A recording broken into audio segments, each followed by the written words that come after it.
Je vous propose de passer, tout de suite au troisième plateau, donc notre plateau, autour des cathédrales, en guerre, du XVIe au XXIe siècle, de Xavier Boniface. Alors Xavier Boniface n'est pas disponible aujourd'hui, mais nous avons enregistré avec lui une vidéo la semaine dernière que nous allons vous diffuser. Mais puisque nous avons la chance d'avoir la présence de Marie-Pascale Prévost-Beaud, elle va pouvoir répondre à mes questions et à vos questions. Alors, Marie-Pascale Prévost-Beaud est conservateur en chef de l'Historial de la Grande Guerre de Péronne. Elle a choisi de nous présenter cet ouvrage dont je viens de citer le titre et qui est édité aux presses universitaires du Septentrion. Cet ouvrage est dirigé par Xavier Boniface et Louise de Sèvres et c'est un ouvrage collectif. Alors Marie-Pascale Prévost-Beaud, la question fil rouge du jour pour commencer, le sens du mot patrimoine pour vous. Ah, c'est un mot noble et évidemment riche de sens et pour lequel il ne faudrait pas oublier le patrimoine immatériel, puisqu'il y a des témoignages, des récits, des sons, des musiques également qui font partie de notre patrimoine, comme la poésie aussi. Mais bon, pour en revenir à un matériel concret, un patrimoine matériel concret, évidemment, c'est tout ce que nous avons pu collecter d'intéressant, qui fait sens, qui peut dégager une culture commune et des valeurs communes, bien sûr, mais au profit du présent et bien sûr de nos connaissances sur le passé, puisque on ne comprend bien le présent qu'en connaissant bien le passé, surtout quand il s'agit malheureusement de périodes tragiques comme celle des guerres. Effectivement, et à l'Historial de Péronne, vous connaissez bien toutes ces périodes tragiques.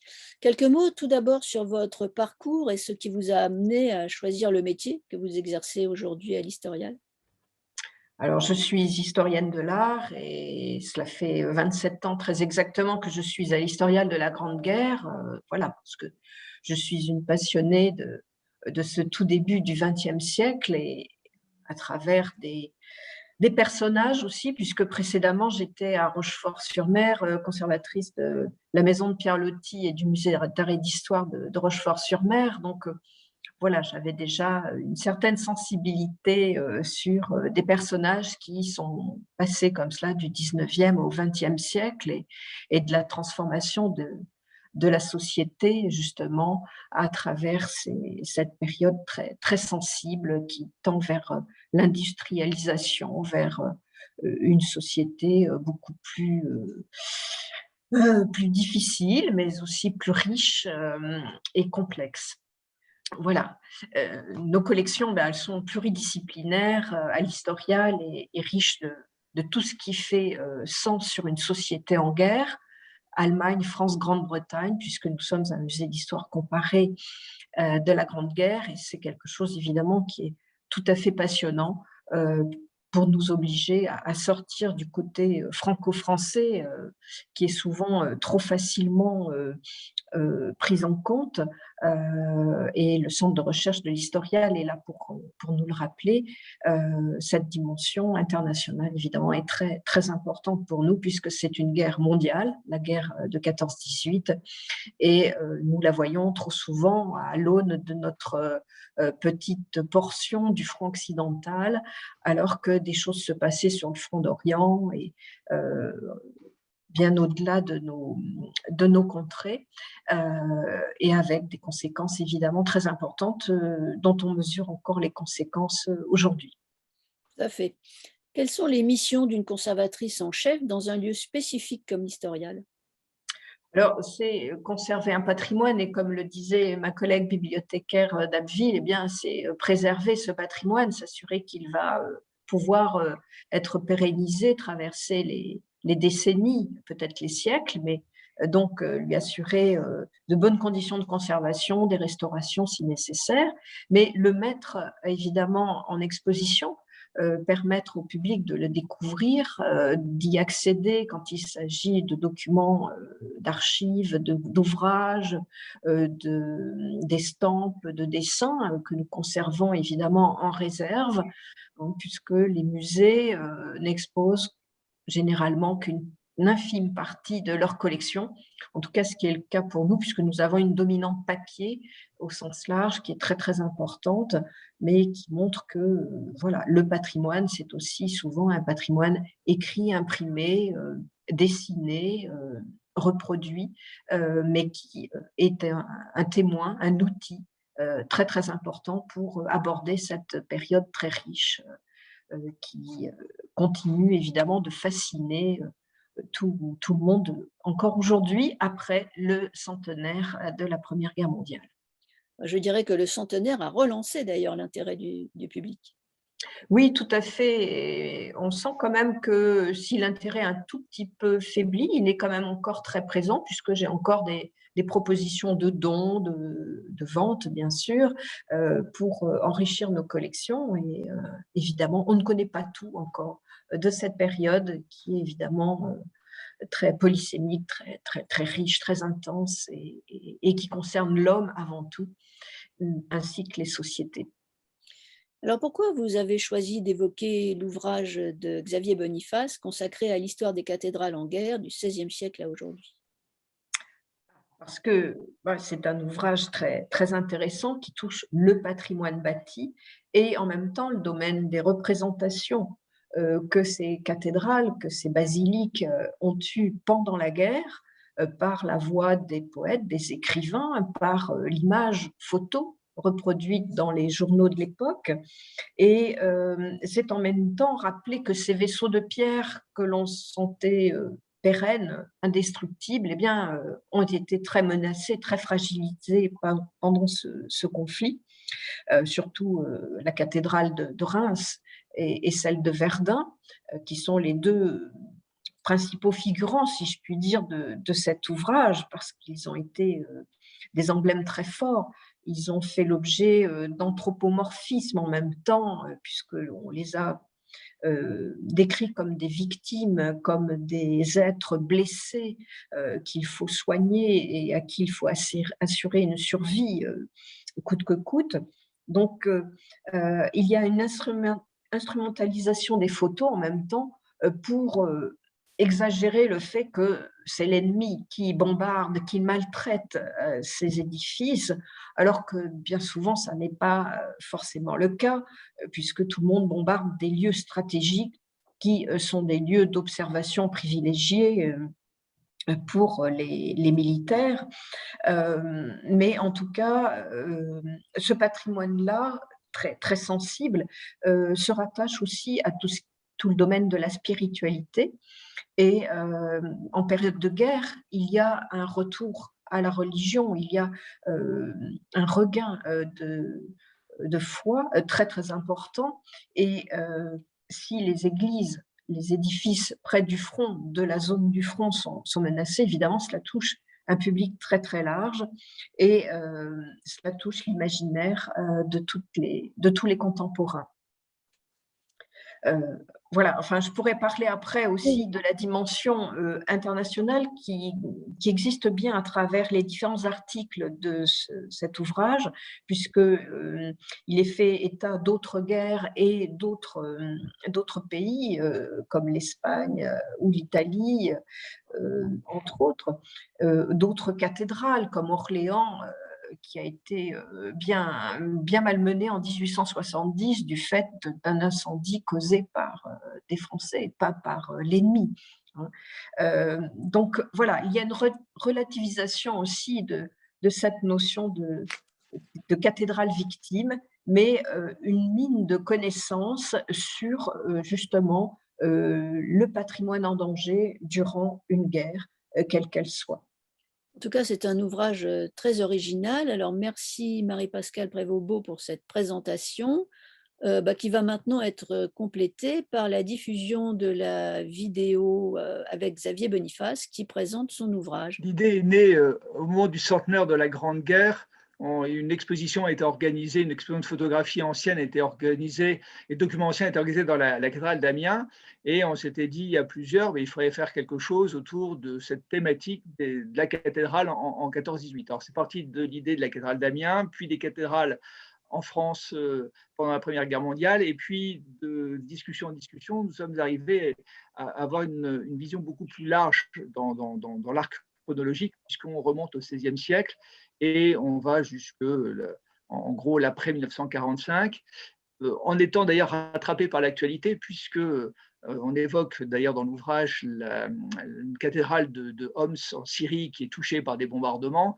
Et très récemment, on aurait pu ajouter à l'automne dernier le bombardement de la cathédrale de Choucha, ou Chouchi, comme on dit là-bas, lors de la guerre entre l'Arménie, les Arméniens et les Azerbaïdjanais. Voilà, on s'est rendu compte que la problématique, elle dépassait la Première Guerre mondiale, et que peut-être mieux comprendre la spécificité de la Première Guerre mondiale, ou également des éléments de continuité, il fallait inscrire dans une longue temporalité.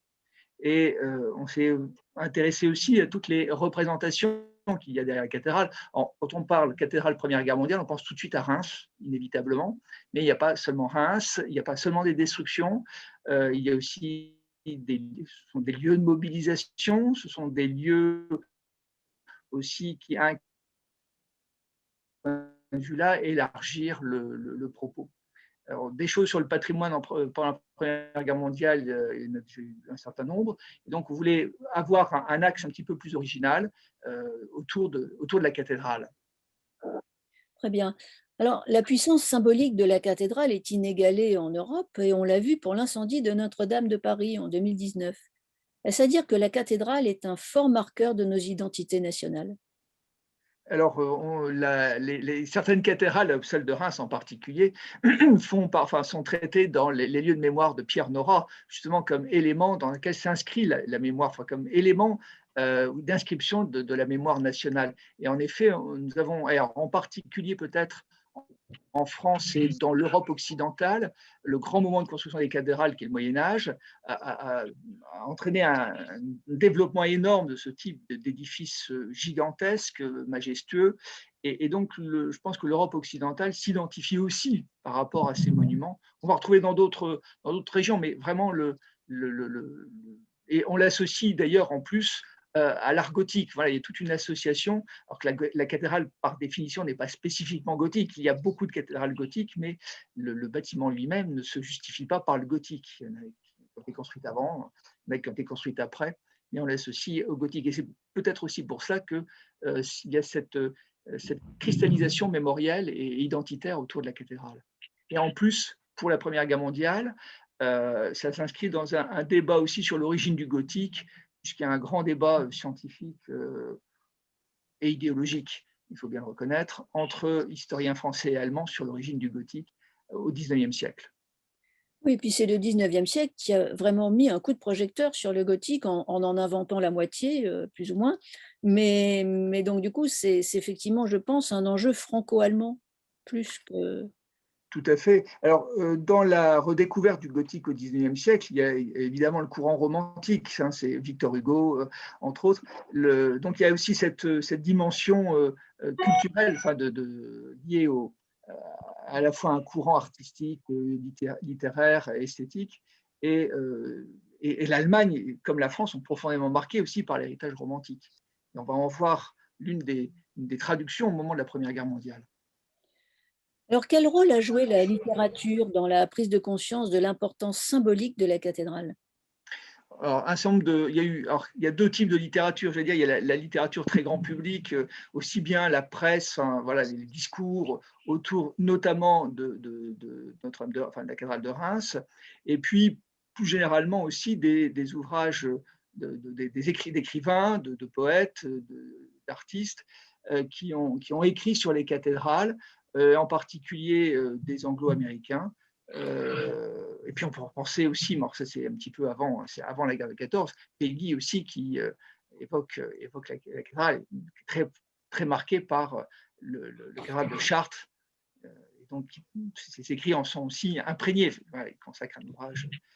Voilà, donc il y a cette valorisation, je dirais une cathédrale de papier à côté des cathédrales de pierre. La cathédrale de papier a autant d'écho, d'images, ou aide aussi à valoriser la cathédrale de pierre. Intéressant cette notion de cathédrale de papier, en tout cas c'est poétique. Et dans votre livre, il y a Charles Coutel qui consacre un chapitre à Péguy, qui, à mon sens, a joué un rôle important dans l'instrumentalisation de la cathédrale à des fins nationalistes. En tout cas, c'est ce que j'ai cru comprendre dans ce chapitre. Tout à fait. Alors, en même temps, Péguy meurt en 1914, au tout début de la Première Guerre mondiale, mais son influence, son nombre porté s'étend au moins jusqu'à la Seconde Guerre mondiale. Et c'est de ce point de vue-là que ces textes ont perduré et ont entretenu cette image nationaliste de la cathédrale. Et on retrouvera d'ailleurs cette image nationaliste sous d'autres formes, en particulier pendant la Seconde Guerre mondiale. Oui, c'est une grande constante. La Grande Guerre occupe une place prépondérante, en tout cas dans votre ouvrage. Qu'est-ce qui se joue en 1914 pour les cathédrales, notamment dans notre région des Hauts-de-France? Alors, dans notre région, je crois que l'élément traumatique, c'est vraiment l'incendie de la cathédrale de Reims. Non pas sa destruction, comme tout le monde le dit, ou faussement, la cathédrale de Reims n'a pas été détruite, elle a subi un incendie qui l'a fortement endommagé, mais le gros œuvre est quand même resté debout, il faut quand même le préciser. Et du coup, on a eu très peur pour, pour les cathédrales, notamment de Picardie, de l'ancienne Picardie, puisqu'il y en a quand même une demi-douzaine de ces cathédrales en 6. On peut en rajouter une 7e, puisque la basilique de Saint-Quentin était parfois présentée comme une cathédrale, même si de fait, elle n'est pas une cathédrale, elle est une basilique. Et donc, on a eu très peur pour ces cathédrales. Alors, certaines ont fortement souffert. Je pense à Noyon, encore plus à Soissons. Amiens, on a eu très peur, on l'a beaucoup protégé. Senlis a été menacée. Arras, alors, celle d'Arras est moins prestigieuse, moins prestigieux en termes d'ancienneté. On ne parle pas en termes de siège épiscopal, mais en termes d'ancienneté, puisque la cathédrale traditionnelle ancienne d'Arras a été détruite au moment de la Révolution française, et il y a d'ailleurs un ouvrage récent issu d'un colloque organisé par l'Université d'Arras sur l'ancienne cathédrale d'Arras. Donc on a simplement cette église du XVIIIe qui est fortement endommagée pendant la Première Guerre mondiale aussi. Voilà, les cathédrales septentrionales ont fortement souffert aussi de la guerre, et avec la crainte en particulier pour Amiens, qui est considérée d'une certaine manière comme la perfection gothique, c'est la plus grande, c'est celle qui est construite le plus rapidement, donc qui a la plus grande cohérence architecturale et esthétique.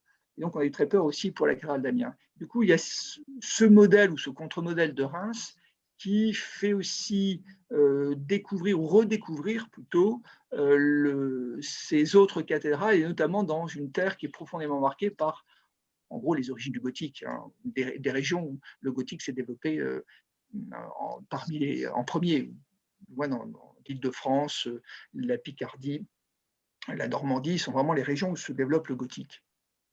Et donc là, c'est pour ça aussi qu'il y a une sensibilité peut-être plus grande en Picardie, Picardie au sens large, pour ces cathédrales. Et donc finalement, vous venez de nous expliquer la notion de cathédrale martyre. Tout à fait. Ce terme revient à l'époque. On l'utilise dès 1914 pour parler de Reims. On l'a utilisé aussi pour Arras.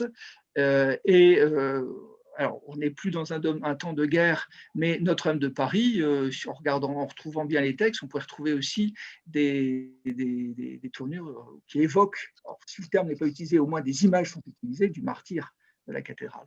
Et donc, on a à la fois un double mouvement d'anthropomorphisation, la cathédrale devient une personne humaine, et de sanctification, puisque le martyr conduit à la sainteté dans la théologie catholique. Donc, on a ce double processus qui caractérise les cathédrales, en fait, pendant la Première Guerre mondiale et même plus largement au XXe siècle. Justement, je me posais la question de en quoi la reconstruction est-elle un enjeu politique après les deux grandes guerres du XXe siècle? Et donc, je pensais à Dresde et à Hambourg, par exemple. Alors, la question, on aurait pu ajouter Ypres aussi peut-être, parce que c'est le grand débat, et puis Coventry aussi. Faut-il reconstruire, d'une part? À Ypres, par exemple, on ne voulait pas reconstruire. On s'est posé la question, et certains ne voulaient pas reconstruire Ypres. La question s'est posée aussi pour Reims. Fallait-il la reconstruire ou la restaurer?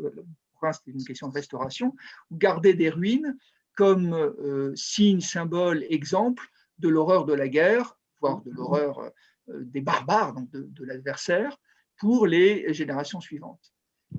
Et dans la plupart des cas, on a reconstruit ou on a restauré à l'identique ou du moins dans un style qui ressemblait à celui d'avant la destruction, sauf à Coventry, où on construit une église, une cathédrale ultramoderne, à côté des ruines de l'ancienne. Et là, donc, c'est un cas intéressant, Coventry. Alors, des cas de cathédrales non reconstruites, il y en a très très peu. Il y a Carthagène, après la guerre, en Espagne, après la guerre civile espagnole. Il reste de gros morceaux, voilà. Et bien plus loin dans le temps, Thérouanne. Mais Thérouanne, ça résulte d'une volonté de destruction délibérée de la part de Charles Quint. Il fallait raser complètement la cité et il ne reste rien. Les archéologues ont tout simplement retrouvé les tracés plutôt de la cathédrale, mais là, il y a une volonté délibérée d'effacer de la carte une ville. Ça, c'est un cas complètement différent. Mais pour Carthagène et pour Coventry, avec une différence, que Carthagène ne reconstruit pas une cathédrale à côté, mais Coventry en reconstruit quelque chose de nouveau. Alors que partout ailleurs, on va reconstruire, restaurer, dans le cas de Dresde, on reconstruit. Ypres aussi, il ne restait rien. Quand on regarde, on voit les images des ruines de la cathédrale d'Ypres, c'est 3 pans de mur. Vous avez aujourd'hui une cathédrale entièrement reconstruite. Il fallait, parce que je crois que moi j'ai proposé la notion au-delà du martyr, il y a aussi une immortalité de la cathédrale. La cathédrale, c'est un chantier infini. On ne termine jamais une cathédrale. La cathédrale est toujours en travaux. On imagine toujours une cathédrale avec des échafaudages. Il y a toujours un coin avec des échafaudages parce que la pierre s'abîme, parce qu'il y a l'usure du temps, parce qu'il y a l'usure liée aussi à la météo, aux tempêtes, parce que voilà, il y a telle partie n'est plus à la mode, voilà, donc on va vouloir construire ou reconstruire telle ou telle partie de l'édifice. On fait beaucoup au XIXe siècle pour que ça corresponde davantage à l'esprit du temps ou pour retrouver une hypothétique ou mythique forme ancienne. Une cathédrale est toujours en travaux. Et donc, la reconstruction s'intègre dans un processus aussi de long terme de cathédrale perpétuellement en travaux et en restauration. Enfin, moi, je le vois comme ça. Donc, peut-être une dimension aussi d'immortalité. La cathédrale est immortelle. Et alors après, on peut essayer de réfléchir aussi pourquoi et se poser la question, est-ce que c'est parce qu'elle est aussi une église et donc le lieu matériel du culte catholique qui promeut la vie éternelle. Voilà, donc il y a peut-être ça aussi qui est derrière. C'est sûr qu'il y a toute une symbolique qui est un peu plus longue à traiter ici. Il y a même une cathédrale disparue que vous citez, il y a Cambrai. Oui, alors Cambrai, qui est là aussi, en fait, fait partie de ces malheureuses cathédrales du nord de la France, puisqu'il y a Cambrai, il y a Boulogne, il y a Arras, qui toutes les trois ont été détruites. Alors, au moment, enfin, on dit que c'est au moment de la Révolution, parfois c'est un peu plus tard. Boulogne, je crois que c'est même déjà l'achèvement de la destruction, c'est quasiment le début de la restauration. C'est un processus qui s'étend sur 20 ans. Et donc, du coup, là, ou bien on a reconstruit, ou bien on a affecté d'autres églises comme cathédrale. À Arras, on a réutilisé une autre église, une abbatiale en l'occurrence, pour en faire une cathédrale. Boulogne a été reconstruite au XIXe siècle, bon, avec des arrière-pensées aussi de reconstruction d'un diocèse. Et Cambrai, on a utilisé aussi une autre église, mais voilà, le terme de cathédrale est lié toujours à la ville. Bon, en l'occurrence, il y a un siège épiscopal à Cambrai, il y a un siège épiscopal à Arras, il n'y en a pas à Boulogne, mais ça s'inscrit aussi dans cette volonté d'asseoir, réinstaurer un siège épiscopal. Alors, votre ouvrage s'intéresse aussi aux cathédrales hors de nos frontières. Par exemple, en Italie, après 1918, on enlève les traces de l'occupant autrichien. Et donc, je me suis dit qu'il y avait aussi cet enjeu politique qui était significatif d'un état d'esprit. Pour l'Italie, j'ai trouvé ça frappant. Et alors, je dirais même c'est plus que de l'occupation autrichienne, puisque une partie de l'Italie a été autrichienne. Ce n'était pas une simple occupation, c'était une annexion, enfin, c'était une dépendance, une possession, voilà, autrichienne. Et donc, ça va même bien au-delà d'une simple occupation, mais d'effacer une partie de l'histoire de ces provinces et de l'histoire de ces cathédrales, notamment dans la Lombardie et la Vénétie qui ont été autrichiennes au XIXe siècle. Oui, et d'ailleurs, comme vous dites, l'importance de l'église, on reconstruit une église, on reconstruit une cathédrale, on ne va pas reconstruire un pont, par exemple, c'est pas la même, non, c'est le contraire. C'est qu'on reconstruit plus facilement un pont qu'une cathédrale. Voilà, c'est pas ça a pas la même symbolique. Alors, il y a une dimension de symbolique, tout à fait. Et puis, il y a aussi une dimension très pratique. Le pont, on a absolument besoin très vite, ne serait-ce que pour acheminer des matériaux ou des engins pour reconstruire le reste. On reconstruit Voilà, la et c'est pour ça que cathédrale. quand on reconstruit, on commence d'abord par reconstruire les voies de communication, et après les deux guerres mondiales, hein. On reconstruit les voies de communication, les voies ferrées, parce qu'on a besoin, pour reconstruire le reste, d'acheminer des hommes, du matériel. Voilà. Donc, alors, il y a cette dimension. Puis alors, après, on se dit, voilà, il y a d'autres églises, on peut éventuellement un peu attendre. Et puis, dernier point, c'est aussi une question de spécialistes, d'avoir des architectes, d'avoir des artistes, d'avoir des sculpteurs qui pourront refaire à l'identique ou de manière inspirée par ce qu'il y avait avant la destruction. On a eu, alors, je ne sais pas si une chance, mais enfin, cette réalité à Ypres, l'archiviste de la ville d'Ypres avait fait des croquis, pris des photographies avant la destruction de la cathédrale. La cathédrale est détruite en 1915 pour l'essentiel, on avait pris quelques obus avant, et c'est essentiellement en 1915. Et donc, du coup, on a pu la reconstituer. D'ailleurs, il n'a pas pris uniquement des croquis de la cathédrale, mais je crois de l'ensemble de la vieille ville. Et donc, on a pu s'en inspirer pour reconstruire un certain nombre de choses. Bon, Reims avait déjà été beaucoup étudié, donc on a pu refaire. Évidemment, ce n'est pas exactement le même modèle qu'avant la destruction, mais l'idée, c'est quand même de montrer cette continuité, et ça prend du temps.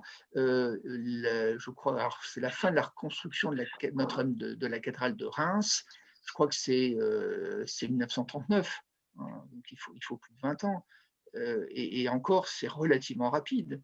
Moi, je pense par exemple à d'autres restaurations qui ont pu s'étendre. La restauration de la ville d'Ypres, dans l'ensemble de la ville d'Ypres, c'est quasiment 50 ans. Ça s'achève au début des années 1960. Dresde aussi, ça a été long. Alors, Dresde, Dresde, c'est après, donc en plus, c'est une destruction plus tardive, en 1945. Et oui, il faut quasiment un demi-siècle pour que l'essentiel soit reconstruit. Alors donc, pour terminer sur une note optimiste, la cathédrale, c'est aussi parfois le lieu de la réconciliation.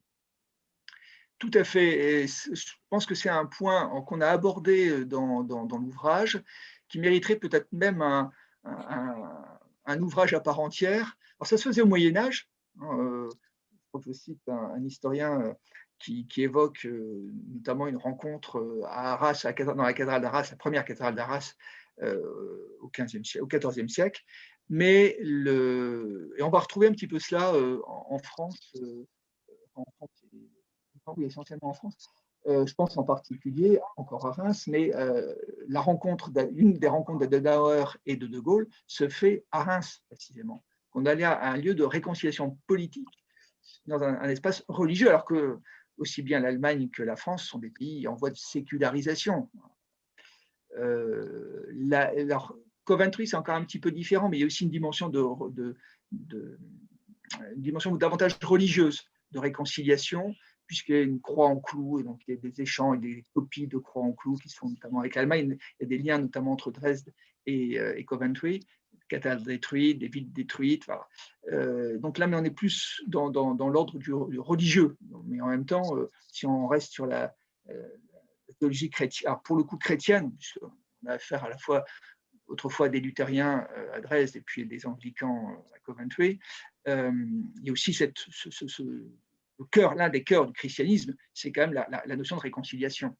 Donc, voilà, que ces cathédrales soient aussi un lieu de réconciliation religieuse, moins étonnant qu'un lieu de réconciliation politique en plein XXe siècle. Tout à fait. Eh bien, Xavier Boniface, merci. Et merci aussi à Marie-Pascale Prévost-Beau pour sa présentation.